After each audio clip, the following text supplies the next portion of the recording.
Hello everyone, welcome back to the channel Tanatan Academy. आज की इस वीडियो में हम डिस्कस करने वाले हैं इग्नू का एमकॉम फर्स्ट ईयर का question paper for the term and examination June 2022। The subject code is IBO03 India's foreign trade. इस क्वेश्चन पेपर में टोटल आपको मिलते हैं 8 क्वेश्चन, जिसमें से आपको कोई भी 5 क्वेश्चंस ही अटेम्प्ट करने हैं और सारे ही क्वेश्चंस इक्वल मार्क्स के हैं, 20 marks for each question. One by one सभी क्वेश्चंस को देखेंगे। हम देखेंगे कौन सा क्वेश्चन कौन सी यूनिट से आया है, और अगर इस बार के एग्जाम में आपको इनमें से कोई भी क्वेश्चन अपने क्वेश्चन पेपर में मिलता है, आप इजीली उसको अटेम्प्ट कर पाओगे। फर्स्ट क्वेश्चन देखिए, discuss the main features of India's foreign trade. What are the major problems of India's export sector, discuss with examples. Bharat के विदेश व्यापार की प्रमुख विशेषताओं की चर्चा कीजिए। भारत के निर्यात क्षेत्र की मुख्य समस्याएं क्या हैं, उदाहरणों सहित चर्चा कीजिए। ये जो क्वेश्चन है ये मिलेगा आपको फर्स्ट यूनिट में, इंडियाज फॉरेन ट्रेड। इस यूनिट का नाम है इंडियाज फॉरेन ट्रेड, उसमें आपको मिल जाएगा। सबसे पहले तो आपको इसमें फीचर्स ही बताने हैं इंडिया के फॉरेन ट्रेड के, उसके बाद आपको बतानी है प्रॉब्लम्स, जो कि बहुत ही आसान है। Poor quality image, high cost, unreliability, infrastructural bottlenecks, supply problems, faceless presence, inadequacy of trade information system, ये थी इसकी प्रॉब्लम्स। अब चलते हैं हम सेकंड क्वेश्चन पे। Explain the role of world trade organisation in world trade. What have been India's strategies for integrating with world trade? विश्व व्यापार संगठन की भूमिका स्पष्ट कीजिए। विश्व व्यापार के साथ जुड़ने के लिए भारत की क्या रणनीतियां रही हैं, चर्चा कीजिए। WTO के बारे में बताना है आपको, उसका रोल एक्सप्लेन करना है। उसके बाद इंडिया की क्या क्या स्ट्रेटजीज हैं वर्ल्ड ट्रेड के साथ इंटीग्रेट करने के लिए, आपको वो सारी स्ट्रेटजीज लिखनी है। तो ये क्वेश्चन आया है यूनिट नंबर 3 में से, इंडिया एंड वर्ल्ड ट्रेड इस यूनिट का नाम है। नेक्स्ट देखिए आप third question, write a note on the important export promotion measures initiated by the government of India to boost the export effort, explain them with examples. निर्यात बढ़ाने के लिए भारत सरकार द्वारा चलाए गए महत्वपूर्ण निर्यात संवर्धन उपायों पर एक टिप्पणी लिखिए, उदाहरणों सहित उनकी व्याख्या कीजिए। इंपॉर्टेंट एक्सपोर्ट प्रमोशन मेजर्स बताने हैं जो कि गवर्नमेंट ऑफ इंडिया ने लिए हैं एक्सपोर्ट को बूस्ट करने के लिए, और साथ ही साथ बताने हैं एग्जाम्पल। अब देखिए इस क्वेश्चन को करने के लिए आपके पास 2 तरीके हैं। अगर आप पढ़ रहे हैं इग्नू की बुक्स में से, तो उसमें आपको ना थर्ड ब्लॉक मिल जाएगी, जिसके अंदर 4 यूनिट्स दी हुई हैं, 8th, 9th, 10th, 11th। Agricultural products, textiles and garments, gems and jewellery and handicrafts and leather products.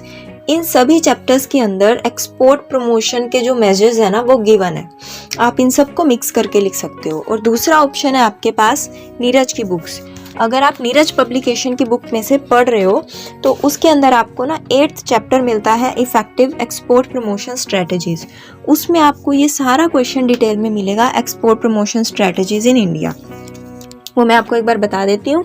Export processing zones, 100% export oriented units, major facilities to 100% export oriented units, export promotion industrial park scheme and software technology parks, electronics hardware technology park scheme, special economic zones. इसी तरह से इसमें बहुत सारी strategies दी हुई हैं Neeraj publication वाली book में। टोटल इसके अंदर 21 पॉइंट्स बनाकर एक्सप्लेन किया हुआ है। अगर आप इसमें से पढ़ रहे हो तो ये आपका बहुत ही अच्छा क्वेश्चन एक तैयार हो जाएगा। नेक्स्ट देखिए fourth question, discuss the major provisions of export import policy of government of India. Bharat सरकार की निर्यात आयात नीति के प्रमुख प्रावधानों की चर्चा कीजिए। तो जो एक्सपोर्ट पॉलिसी और इंपोर्ट पॉलिसी ये आपको मिल जाएंगी यूनिट नंबर 5 ट्रेड पॉलिसी में। दोनों ही पॉलिसीज आपको गिवन है, एक्सपोर्ट पॉलिसी भी और इंपोर्ट पॉलिसी भी। आप उन दोनों के प्रोविजंस लिख सकते हो।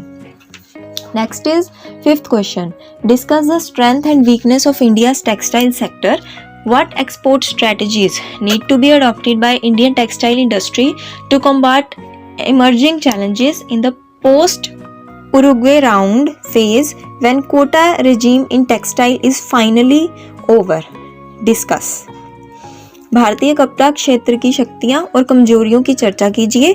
उरुग्वे राउंड करार के पश्चात जबकि कपड़ा व्यापार में कोटा शासन की अंतिम रूप से समाप्ति हो जाएगी, उभरती हुई चुनौतियों का सामना करने के लिए भारतीय कपड़ा उद्योग द्वारा किन निर्यात रणनीतियों को अपनाना आवश्यक है, चर्चा कीजिए। तो ये क्वेश्चन साफ पता चल रहा है कि टेक्सटाइल वाले चैप्टर से है, textile and garments, unit number 9। इसके अंदर आपको ये मिल जाएगा। स्ट्रेंथ एंड वीकनेस भी मिल जाएगी टेक्सटाइल सेक्टर की, और एक्सपोर्ट स्ट्रेटजीज जो भी इंडियन टेक्सटाइल इंडस्ट्री को अडॉप्ट करनी चाहिए वो भी मिल जाएंगी। Next question number 6, right short notes. 2 topic दिए हुए हैं, इन पर शॉर्ट नोट लिखना है आपको। India's competitive advantages and disadvantages with respect to India's electronic industry and problems of India's electronic industry. Hindi में एक बार मैं रीड कर देती हूँ। भारत के इलेक्ट्रॉनिक उद्योग के संबंध में भारत के प्रतिस्पर्धात्मक लाभ और हानियाँ, भारत के इलेक्ट्रॉनिक उद्योग की समस्याएं, एडवांटेजेस, डिसएडवांटेजेस एंड प्रॉब्लम्स, सभी आपको एक ही चैप्टर में मिलेंगी, वो है इलेक्ट्रॉनिक्स इंडस्ट्री, यूनिट नंबर 12। और इसमें 2 तरह की प्रॉब्लम्स होती हैं, इंटरनल एंड एक्सटर्नल। वो आप चैप्टर जब रीड करोगे आपको समझ आ जाएगा। Next is question number 7, what are services exports? Discuss the main issues involved in international trade in services, explain with examples. सेवा निर्यात क्या है? अंतर्राष्ट्रीय सेवा व्यापार में शामिल मुख्य मुद्दों की विवेचना कीजिए, उदाहरणों सहित व्याख्या कीजिए। ये जो क्वेश्चन है ये लिया गया है सर्विसेज वाली यूनिट में से, यूनिट नंबर 15 सर्विसेज।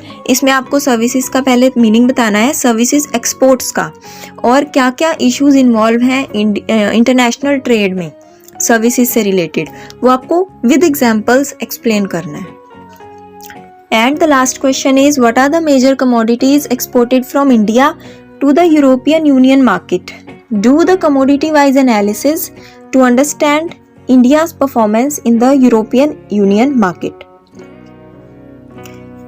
भारत से यूरोपीय संगठन बाजार को निर्यात होने वाली कौन सी प्रमुख वस्तुएं हैं? यूरोपीय संगठन बाजार में भारत के प्रदर्शन को समझने के लिए वस्तु आधार पर विश्लेषण कीजिए।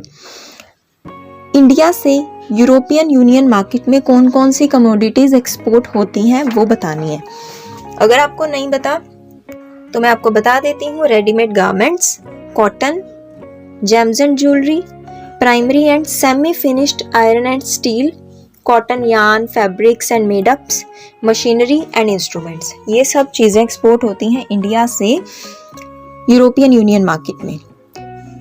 इसके बाद आपको इन सभी कमोडिटीज़ का कमोडिटी वाइज एनालिसिस करना है, इंडिया की परफॉर्मेंस को एनालाइज करना है यूरोपियन यूनियन मार्केट में।